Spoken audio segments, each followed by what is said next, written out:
Hello everyone, মেয়েদের পরীক্ষা শুরু, তো সেই ফাঁকে আমরা বান্ধবীরা বসে একসাথে আড্ডা। আর এটা হলো আমাদের সেই দোকান যেখান থেকে আমরা সবসময় চা কফি খেয়ে থাকি।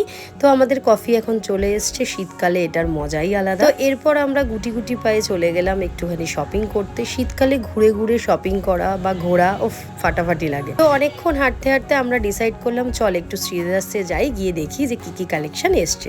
তো ওখানে গিয়ে ওরও একটা জুতো পছন্দ হয়ে গেল, আমারও একটা জুতো পছন্দ হয়ে গেল। তো জুতো কেনার উদ্দেশ্য এখন আমার ছিল না, এতদিন ব্যাপারটা কাউকে বলিনি। সেটা হচ্ছে আমি ডিসেম্বরে নৈনিতাল যাচ্ছি, তো সেই জন্যই আর কি জুতোটা কেনা। ওখানে তো ভীষণ ঠান্ডা, তো তাই জন্য জুতোটা একটা ভালো পরতেই হবে। এখানে বাচ্চাদের কালেকশন খুব ভালো ছিল না, নালে ইচ্ছা ছিল মেয়ের জন্যও একটা নেব, কিন্তু বাচ্চাদের কালেকশন আমার খুব ভালো লাগেনি।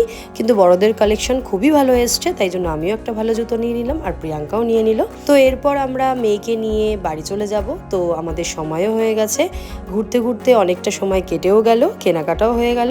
চলো, ভিডিওটা ছিল আজকে এই পর্যন্ত। Thanks for watching. দেখা হচ্ছে তোমাদের সাথে পরের ব্লগে। টাটা।